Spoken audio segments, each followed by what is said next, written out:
Board இருக்கா? ஏதாச்சும் magic பண்ணியா? Okay. Welcome to great Kirikalan magic show. இன்னைக்கு நம்ம பலூன் மேஜிக் பண்ணலாமா? ஜோஷி, இப்போ நான் இந்த பலூன்ல இந்த ஸ்டிக் சொருக போறேன். உடையுமா உடையாதா? உடையும். இப்ப பாரு அக்கா மேஜிக்க. என்னென்ன சொல்றான் பாருங்க. கம்பி கட்டுற கதையெல்லாம் எடுத்து போடுறாங்க.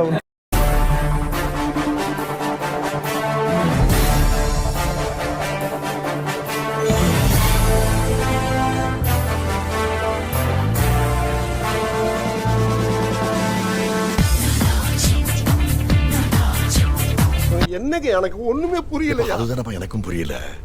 பண்ணுங்க, ஷேர் பண்ணுங்க, மறக்காம சப்ஸ்கிரைப்